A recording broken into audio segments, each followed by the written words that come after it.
شاری لۆس ئەنجلس جادەکەیە کە بەناوبانگترین جادەیە تقریبا فامرێم لەو ویلایەتەی بۆ نمونە لیۆناردۆ دیکاپریۆ ئەستێرەی تایتانیک هەتا ئێستا ناوی نییە لێرە ناوی شخصێتە چکەم دیتەوە ئەویش لێ هەمووتان بیناسن ناوی محەممەد عەلی کلای لەسەرە و عەردەی نییە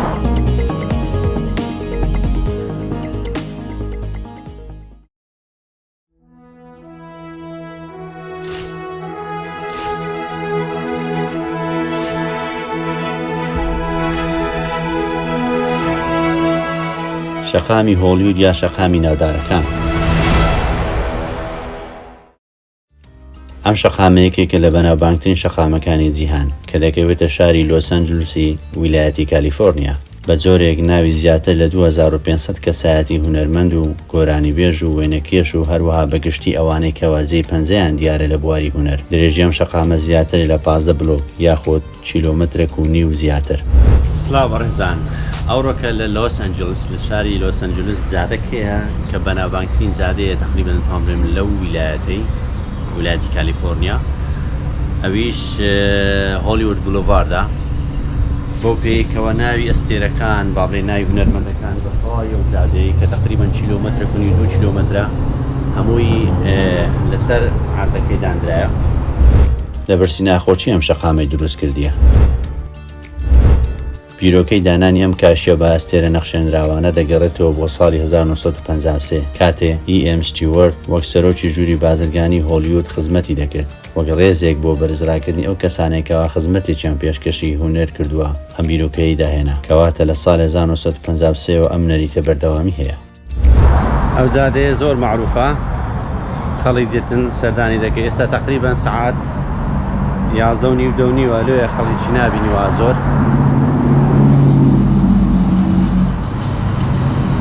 ئەجینا ئێواران دێ ئێرە کەس بە کەس نییە ئەوەندە خەرەبارغا ئەوە جادەیە هێشتا ئەستێرەکان لە عادیە هەتا ئەو ناوانە دەبینمەوە کە معروفن.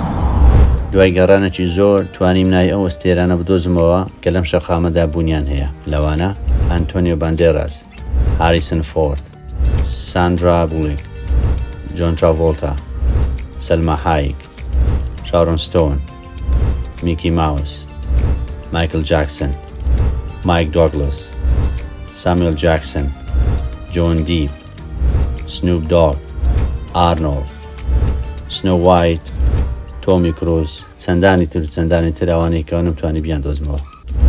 خانمە ئەکتەر ساندرا، ئەوەش ئەستێرە هاریسن فۆرد، ئەوەش ئەنتۆنیۆ باندێراس. ناوی شخصێتە چکەم دیتەوە ئەویش لێ هەمووتان بیناسن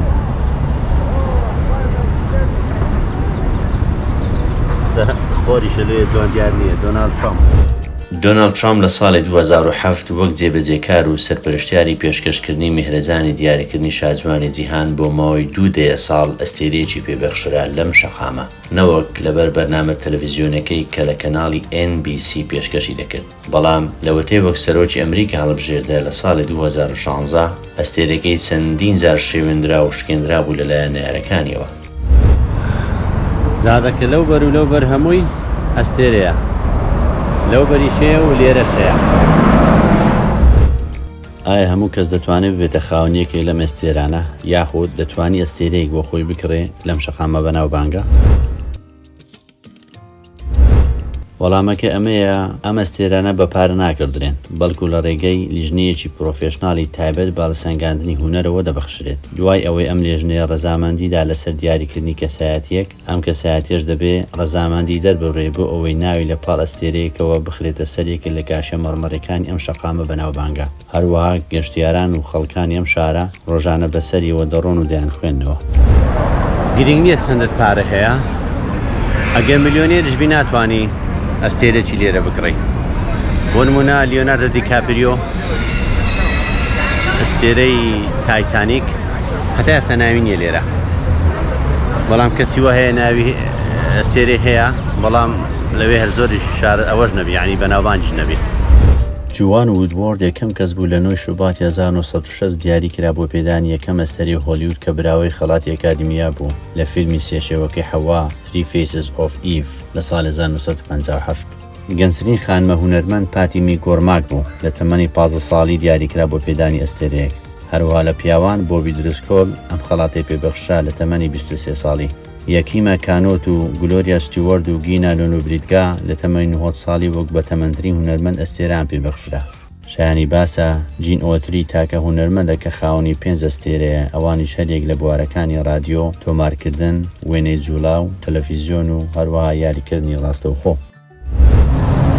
ئەوە جادەکە دوو بەشەوە هەموو هۆلیوود بۆڵڤاردی پێ دەڵێن. ئەو لایەم هەمووی تەواوکرد، ئێستا دێمە ئەو سایدێ و لای بزانم چێ دەبینم، چێی نوێی تێدایە. ئایا هونەرمەندان پێویستە چەند پارە بدەن تا دەبنە خاوەنی ئەستێرەیەک لەم شەقامە؟ دوای ئەوەی لیژنەی ڕسەنگاندن بڕیا لەسەر پێدانی ئەستێرەیەک دەدەن بۆ هەر کەسێک، ئەو کەسە پێویستە لەسەری بڕی 55,000 دۆلار بدات. ئەم ڕەپارەی تێچوی هەڵکەندن و چاکردنەوەی شوێنی کاشە مەڕمەڕێکەیە. تاکەشت کە سەرنجی ڕاکێشامەویش ئەوەیە ناوی محەممەد عەلی کلای لەسەرە و عەردەی نییە، شوێنێکی تایبەتی هەیە لە دیواریاندایە. دەچینەوە دەرە و سەبەبەکەی باز دەکەین و هەنە گوردەکاری شێ باسی دەکەین. پاڵن لەگەڵما. لە ساڵی 2002 کاتێ ژووری بازرگانی هۆلیوود داوایان لە یاریزانی ناوبراو کرد تا شەڕەفمەندی بکەن بە پێدانی ئەستێرەیەک لە شەقامی ناوبانگەکان بەرامبەر بۆ خزمەتانەی کە چەندی ساڵە پێشکەشی بواری وەرزشی کردووە وەک یاریزانێکی نێودەوڵەتی مشتەکۆڵە.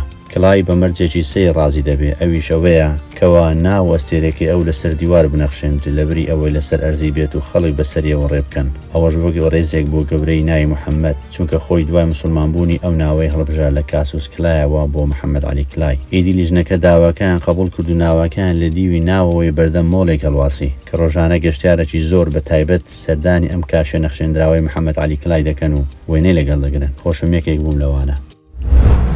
بۆ مەرجەی کە ڕازی بوو لە 2 ساڵی 2002 کاتێک کە تەکلیفان لێکرد، لێژنەکە تەکلیفی لێکرد کە ناوی بنووسرێتن لەس یەک ئەستێرەی بدەنێ. ئەویش گوتی بۆ مەرجەی کەوا تەنها ناوی من یاخودەوە ئەستێرێکە دەمدەنێ نابی لە عادی بیتن، خەڵک بەسەری دابڕە لەبەر نەک لەبەرە من و نەک لەبەرە شۆڕەتی خۆم، بەڵکو لەبەر ناوەکەم کە هەڵگری ناوی پێغەمبەری ئیسلامە عەلەیهی سەڵات وسەلام.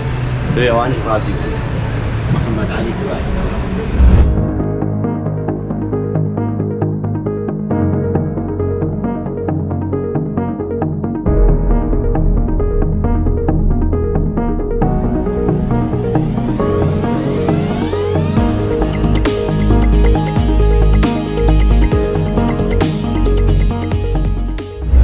ئۆکەی بەڕێزان، بۆ ڤیدیۆی ئەمڕۆکە هەروەندەیە لێرەك بەدای پێدێنین تا ڤیدیۆیەکی تر هەر شادبن و کاتێکی خۆش. بەحافیز.